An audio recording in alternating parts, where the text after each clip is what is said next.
আল্লাহ সুবহানাহু ওয়া তাআলা কোরআনে আরো ঘোষণা করেন, ইয়া আইয়ুহাল্লাযীনা আমানু কু আনফুসাকুম ওয়া আহলিকুম নারা। আমরা যারা এখানে আসি সালাত আদায় করার জন্য, আমাদের দায়িত্ব হচ্ছে, আমাদের বাঁচার দায়িত্ব আছে। আমরা যেমন আমাদেরকে বাঁচাবো, জাহান্নামের আগুন থেকে আমরা নিজেদেরকে রক্ষা করব। আমরা যে ঘর থেকে আসি সেই ঘরে যারা পরিবারের সদস্যবৃন্দ আছে তারা জাহান্নামে গেলে তো আর আমাদের কোনো অসুবিধা নেই না। কি অসুবিধা? আমাদের গ্রামে তো কথা কি, নিজে বাঁচলে বাপের নাম, নিজে বাঁচলে বাপের নাম। এটা ইসলাম বিরোধী কথা, এটা আল্লাহদ্রোহী কথা। আল্লাহ তাআলা ইমানদারদেরকে পৃথিবীতে পাঠিয়েছেন শুধু নিজে বাঁচার জন্য না, সবাইকে নিয়ে বাঁচার জন্য। প্রিয় নবী মুহাম্মদুর রাসূলুল্লাহ সাল্লাল্লাহু আলাইহি সাল্লামকে যারা পাথর মেরেছেন, জিবরাইল আমিন এসে বললেন যে আপনি অনুমতি দেন, নির্দেশ দিলে আমি আল্লাহর আদেশে আমার সব পাখার ব্যবহার করা লাগবে না, শুধু একখান পাখা ব্যবহার করলে এই দুই পাহাড়টাকে যদি আমি নির্দেশ দেই তাহলে এগুলোরে কি করে ফেলবে? উল্টাই ফেলবে, এগুলোর চাপা দিয়ে দিবে। রাসূল সাল্লাল্লাহু আলাইহি সাল্লাম বলছেন আমি নিজে বাঁচলে বাপের নাম। কি বলেছিলেন? এরা যদি চাপা পড়ে মরে যায় তা আমি কালেমার দাওয়াত, কালেমা কে গ্রহণ করবে? এদের তো লাগবে আমার। তো রাসূল সাল্লাল্লাহু আলাইহি সাল্লামকে যারা আঘাত করছে তাদেরকে রাসূল সাল্লাল্লাহু আলাইহি সাল্লামের লাগছে, আর আমাদের পরিবারের সদস্য লাগবে না, আমাদের এলাকাবাসী লাগবে না? নাকি রাস্তা চাপা দিয়ে এমনভাবে ঘর উঠাইবেন যেন আরেকজন হাঁটতে না পারে? এই অভ্যাস অন্য এলাকার আছে, বাউফলে তো নাই। এটা কি বলেন আছে? এদের সব আল্লাহর ওলিরা বাস করে বাউফলে, আমি চিনি না সবাইকে। বাউফলে আছে, নমালে তো নাই, কারণ এখানে তো অলি আল্লাহ। অন্য জায়গায় আল্লাহর ওলিরা বাস করে, এখানে অলি আল্লাহরা বাস করে। অত্যন্ত দুর্ভাগ্যজনক। আল্লাহ মাফ করুন, আল্লাহ আমাদের সবাইকে মাফ করুন। রাসূল সাল্লাল্লাহু আলাইহি সাল্লাম যেখানে পথের কাঁটা দূর করে নেক আমলের কথা বলেছেন, সেখানে আমি একজনের রাস্তাই বন্ধ করে দিচ্ছি, আমি ঘর উঠাই একজনের রাস্তা আটকাই দিতেছি। আমি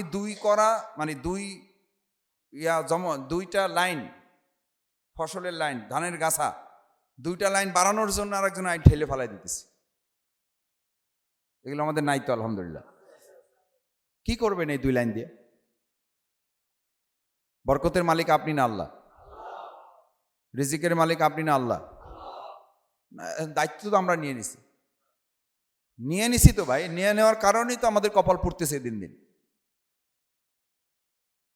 আমাদের বাঁচতে হবে তাদের নিয়ে। এই ভাইদেরকে বুঝাতে হবে ঝগড়াঝাটি, মামলা, মোকদ্দমা এটা সমাধান না। এই কালচার তো ছিল আইএমএ জাহিলিয়া, অন্ধকার, পশুর যুগে, অজ্ঞতার যুগে। এখন তো আমাদের কাছে ইসলাম আছে, কোরআন আছে, রাসূল সাল্লাল্লাহু আলাইহি সাল্লামের সুন্নাহ আছে। আমাদের মধ্যে আল্লাহ তাআলা মানবিক বোধ দিয়েছেন, মোরালিটি, নৈতিকতা, শক্তি দিয়েছেন। তাহলে আমরা দুই লাইনের জন্য আমরা কেন আরেকজন আইল ঠেলতে যাচ্ছি? কেন আমার ঘরের একটা ইট বাড়ানোর জন্য আরেকজনের রাস্তা বন্ধ করে দিচ্ছি? কেন আমরা আরেকজনের জমি দখল করে আমি একটা দোকান উঠাইয়া সেখানে থাকতেছি, আরেকজনের জমি আমি, আরেকজনের দোকান আমি দখল করে নিচ্ছি? এটা তো আহলিকুম নার। এটা আপনি এবং অন্যকে বাঁচার অর্থ এটা না। আজকে থেকে আমরা বাঁচবো এবং আমরা সবাইকে নিয়ে বাঁচবো ইনশাআল্লাহ। আমরা জাহান্নাম থেকে আমরা বাঁচবো, আমাদের আহাল পরিবার সবাইকে নিয়ে বাঁচবো ইনশাআল্লাহ। এখন আমাদের কথা হলো আমার ছেলে নামাজ পড়ে না, ভাই কি করবো, কথা তো শোনে না। এখন ওই যে আমাদের কথা আছে না, কথার মতো কথা বললে কেন শুনবে না? কথার মতো কথা তো আমরা বলতে পারি নাই। যখন কথা বলার কথা ছিল তখনও তো বলি নাই।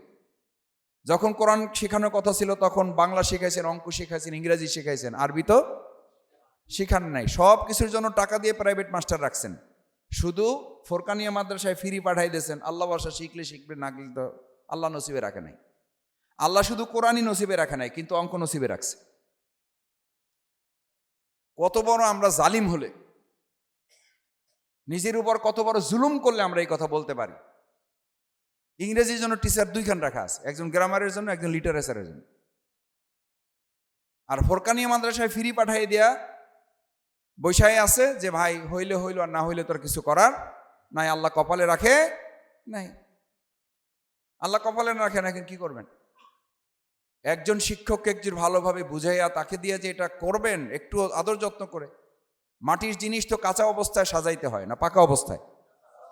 তা আমরা বাঁচবো, আমি দাড়ি রাখলাম, টুপি রাখলাম, সব করলাম, আমার ছেলে কি করতেছে খবর যদি আমার কাছে না থাকে, কোরআন আপনাকে নির্দেশ দিচ্ছে, কোরআন আপনাকে সতর্ক করছে, ওই সন্তানের জন্য আপনি দাড়িওয়ালা, আপনি টুপিওয়ালা, আপনি নামাজিওয়ালা, আপনি তাহাজ্জুদওয়ালা, শুদ্ধা আপনাকে জাহান্নামে ফেলানো হবে। এটা আমাদের ইমাম সাহেব হুজুরের কথা, পীর সাহেব হুজুরের কথা। কার কথা? কার কথা? এটা আমাদের মানা লাগবে না। আমার মেয়ে পর্দা করে না, কয় কি করবেন, আধুনিক যুগ, কথা তো সব শুনবে না। চেষ্টা করতেছি, দোয়া করেন, আল্লাহ ভরসা, দেখা যাক ইনশাআল্লাহ। চারখান কথা, কয়খান?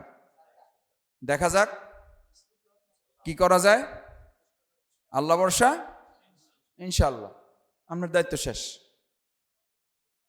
ওই মেয়ে কাল কিয়ামতের দিন আপনার কাছে, আল্লাহর কাছে জবাবদিহির জন্য আপনাকে ডাকবে। ওই ছেলে আপনাকে ডাকবে, আমার বাবাকে ডাকেন, আমার মাকে ডাকেন, আমার ভাইকে ডাকেন। দুনিয়ার জন্য আমাকে যে চেষ্টা করছে তার শিকিবাক চেষ্টাও ইসলাম মানার জন্য করে নাই। যদি আমারে জাহান্নামে ফালাইতে হয় তাহলে আমার মূল আসামি বাবা মাকে সহই আমাকে দিতে হবে, নাহলে আমি জাহান্নামে যাব না। আল্লাহ বলবেন শুদ্ধ ফালাও না, শুধু ওই বাবা মায়ের সন্তানের পায়ের নিচে বুকের উপরে পা রেখে তাকে শুদ্ধ জাহান্নামে দেওয়া।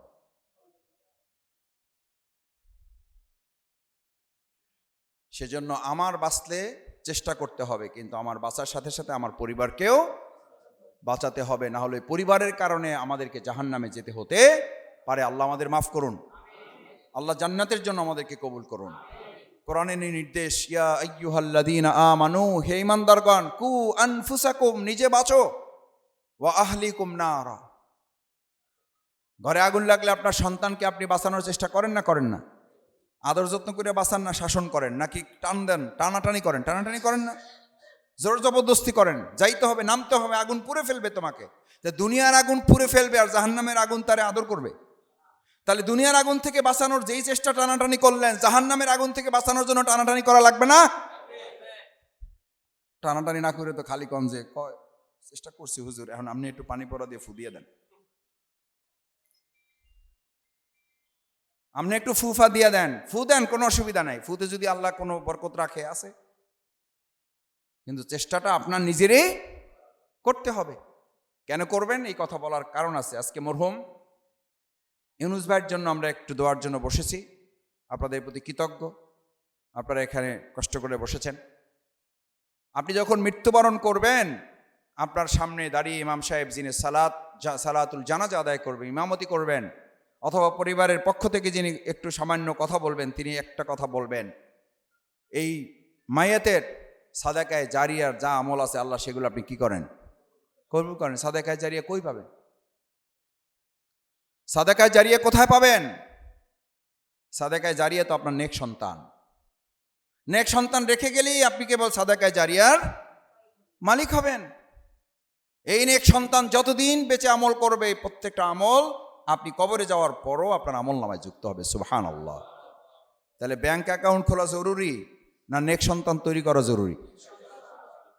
আল্লাহ সাক্ষী করে একটা কথা কন্ত, ব্যাংক অ্যাকাউন্টের দিকে মনোযোগ বেশি না নেক সন্তান তৈরি করার দিকে মনোযোগ বেশি? যাক, আপনারা আল্লাহর ওলি, এটা বুঝা গেছে, সত্য কথাটা কইছেন, এবার আল্লাহর ওলি ঠিক আছে। তাহলে নজর দেওয়ার কথা, ব্যাংক অ্যাকাউন্ট আপনি চোখ বন্ধ করার সাথে সাথে মিটিং বসে, অ্যাকাউন্টে বাবা মার টাকা কি পরিমাণ আছে, কোথায় কে ভাগ করে নেবেন, এটা ঠিক করেন, তারপরে জানাজা হবে। এই ঘটনা আছে না নাই? এই ভাগ না করা পর্যন্ত কফিন আটকে রাখার ঘটনা আছে না নাই? কি চিন্তা করতেছেন আপনি? কোন প্রকার জিন্দেগিতে আছেন?